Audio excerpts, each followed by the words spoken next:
It's very interesting because in conventional biology, when I was teaching medical school, we only talked about information in the form of chemistry, hormones, drugs, pharmaceutical agents of some kind, as that's what provides information to the system. So if the system's not working right, you take a drug, and the drug carries signal and information and then changes the operation of the body. In recent years, there's the rise of a new kind of medicine. It's called energy medicine.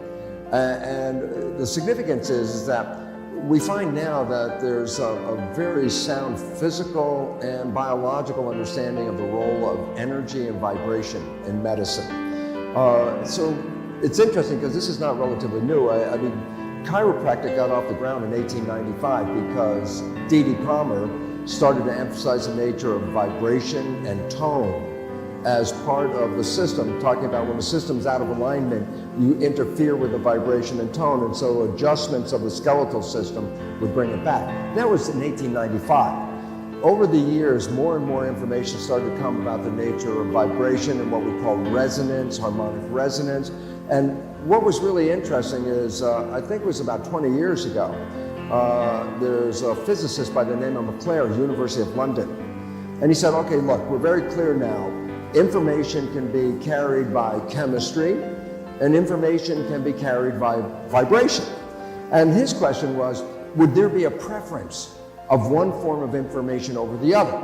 So what he did was an assessment of trying to compare the relative effectiveness of using a chemical for information or vibration. The results were amazing and astounding for this reason. Number one, when we talk about chemistry and we bring a drug into the body, the drug to work has to bind to something, have a chemical reaction. Well, when we go back to our days in high school when we all were playing with chemistry sets, you might remember that when we added chemicals in a test tube and you held onto the test tube got very hot and warm. Well, in the nature of physics, heat is called dissipated energy or wasted energy. So what they started to recognize, and McClare emphasized very specifically, was this. If I use a chemical to carry a signal, and I say that there's 100% energy of signal in a chemical, and I say then I make a chemical reaction, but then I have to subtract the energy of the reaction. It's a thermochemical reaction. So I said, well, what do you mean subtract the energy? I said, well, the heat that comes off is energy that was being carried but is not being used for information. It's just part of a chemical reaction, heat of reaction. Well, it turns out 98 to 99% of the energy carried in a physical molecule is lost in the form of heat. So if I say, okay, I have a chemical carrying 100% information, it goes into the body, has a chemical reaction to pass that information, then I say 98 to 99% of that energy available for information was wasted as heat. So a chemical reaction carries anywhere from 1% to at most about 2% of the energy is transferred as information. A loss of 98% or more of the energy, okay? He compared that to, what if I send energy via vibrational signature, sound or electromagnetic field or light? I say, these are vibrational energies. I say, if you're passing a signal with a vibrational energy, how much of that energy is lost in the reaction? Virtually none. So if I say, okay, now I'm going to compare the effectiveness of a chemical signal and an energy signal. And the results are very simple. The chemical signal passes 1% information. The energy signal passes nearly 100% of the information. So the first conclusion was energy is 100 times more efficient in sending an informational signal than our chemical signal. So given the choice of you want to do a chemical reaction or an energy healing, you get 100 times more efficiency from the energy healing. That's right off. So McClare really concluded, he said, given the option, we must recognize the truth that resonant information, vibrational information, is profoundly more efficient in sending information. And also there's a second character as well. How fast does it take the information to get from the source to the destination? Well, chemicals have to move through fluid. So let's say I measure how fast does a chemical move in one foot. And if it was really moving fast, I'd say take 1 second for that chemical to move 1 foot. So I say, chemical signal travels at about, at this stage, 1 foot per second. And I say, and what about a vibrational signature like electromagnetic fields or photo light or something like that? That travels at 186,000 miles per hour, or per second, 186,000 miles per second. So I said, well, which is more effective? A chemical going 1 foot in 1 second, or a vibrational signature going 186,000 miles in the very same second? The answer is, oh my gosh, it's profoundly faster. So then you look at the nature of biological systems which depend on signals for their survival.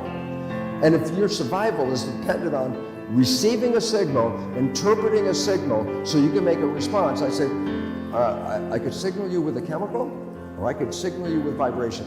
And the answer is the biological system would by far have a preference for the vibrational energy because it's so profoundly fast and so significantly efficient that if your life depends on getting a signal, and the cell's life does, then there's no comparison between the two. Chemicals work, but not anywhere as effectively or as efficiently as energy healing. And this is why we're moving from an allopathic chemical drug-related medicine into energy medicine, because it's now been recognized that energy, which includes thought as well, is profoundly more effective in healing than our chemicals. Stress reduction, it's very interesting to understand that if you were looking at a healthy system, let's say on an oscilloscope, it would have this beautiful sine wave, just a smooth, nice wave. And it's got harmony to it, okay? When you look at a stress situation, it gets very choppy, like electrocardiogram or EEG, when you see the wire, the lines jumping up and down like that. And the significance is very clear. Harmony is health. Disharmony breaks down that health because it breaks down the harmony, okay? When you're in sound, and they're nice pure sounds, you entrain or entangle with the sounds. That's why music, historically from the ancient Greeks, they already knew music was profoundly important in healing, and that was like, 5,000 or more years ago. And they started to recognize that, well, we now know there's a reason why, and that is because their systems try to entrain with each other. And so if one is out of harmony and one is in harmony, then the significance is when they come together, the tendency is to drive them both toward harmony. And that is the natural state of the world, is harmony, okay? So sound, of course, is the element that music was transmitting this harmony to the system, and the system takes it in. And this is why people use music to relax and get into a lower state, which takes away the stress of the system. So just being in a sound shower field, you are going to entangle with that, and you're going to take it in, and the system loves to go toward harmony. It really tries to protect itself, wall off disharmony.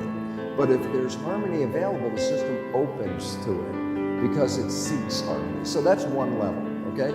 Stress reduction is very, very important to understand the nature of music, because it induces a more harmonic vibration throughout the body, and vibration is really the new understanding. And just so people have to know this, because there's been a change. Everything in our medicine world, conventional medicine, is based on Newtonian physics. This is the physics and understanding of the universe that emphasizes the mechanical, material universe and doesn't really give any credit to the invisible realm. And this is why an allopathic medicine is so preoccupied with physical things, because that's the nature of that kind of physics. But in 1925, a new physics was introduced. It didn't get rid of Newtonian physics, that's still there. But the new physics, quantum physics, is a much bigger science. So Newtonian physics is a small compartment in a bigger understanding of the mechanisms of the universe. What quantum physics has brought in is that while we see a physical mechanical world, if you take apart that atom and you say, oh, here's the atom, this is the particle of the physical world, that was, in physics, the fundamental unit. That was always the bottom unit, the atom. As a matter of fact, the word atom from Greece means uncuttable, meaning you can't get smaller than that. Well, in 1895, they started to say, wait, there's something inside the atom. And they started to find electrons and protons and neutrons. That was the beginning. And then they finally said, well, okay, what's inside the electrons and the protons and the neutrons? And that's when the whole world of physics went upside down, because they said these particles, electrons and protons, when they went inside, there was nothing physical inside. There were like miniature nano tornadoes, vortices of energy spinning, vibrating. Every atom is a vibrating source of energy. And so while we have the illusion that I can see you, you can see me, I tell the audience, you can't see me in the dark. And the significance, why can I see you? Not because you're physical, but the light bounces off the energy and then is reflected back. I see a reflection of you. It appears to be like you're really physically there. You are there, but you're really there in energy, because every atom is energy. And if an atom is energy and molecules are made from atoms, molecules are energy. And molecules make cells. Cells are got to be energy, and cells make us.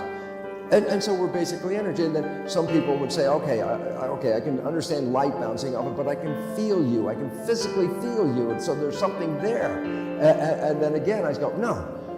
Go back to that nano tornado. I say, if there's a tornado coming down the street and you're driving your car, can you drive your car through a tornado? And the answer is absolutely not.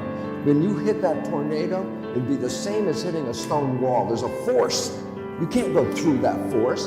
And then you say, well, it's physical. I say, well, if you're driving a car and the car flattens out against that tornado, obviously it appears to be physical, but it's an energy force. And then you say, but I can see the tornado. And I go, that's because the dirt and dust got picked up in the force. If you filter out the dirt and dust, a tornado could be right in front of your face and you never see it at all, unless you try to put your hand through it, and then you would feel the resistance.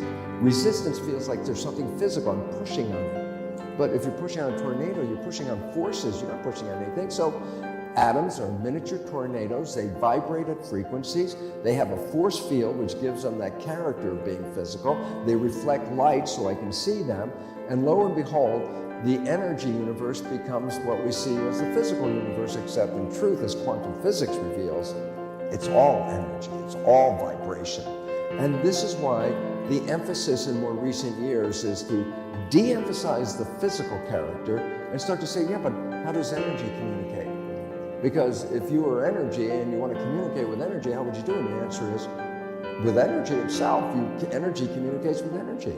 And so vibrational frequencies and sound and light and electromagnetic fields, all these are forms of vibrational energy. That is the language that our atoms respond to, because they themselves are energy. Matter of fact, every atom gives off light and energy, and every atom absorbs light and energy.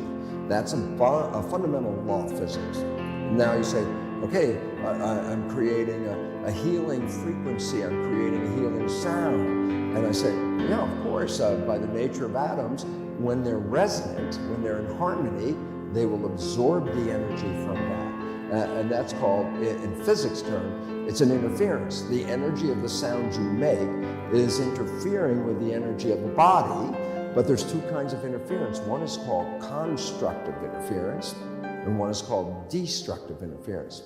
Constructive interference is what the sound shower produces, is energy that when coupling with the other energy enhances the energy. So two energies can come together, entangle, and become more powerful. But there's a destructive interference, which says two energies can come together and they cancel each other out. So there's no energy at all in the net result when you add it up. And both of them are necessary for healing, because sometimes you want to enhance something, and sometimes you want to bring down the vibration of something. So you use energy interference, which is fundamental to the new physics and fundamental to the new energy medicine. So what in the old days when they couldn't measure it, while they still couldn't measure it, you and I are quite aware, even if they couldn't measure it, the people had experiences with it. But scientists don't accept a person's experience. They say, show me the number on the chart, But Now we have technology. Now we have new ways of looking at it. I can read the energy on the chart. We can see this. And this is why energy healing is rising in our civilization, because of its efficiency and effectiveness, and because of its ability to enhance energy.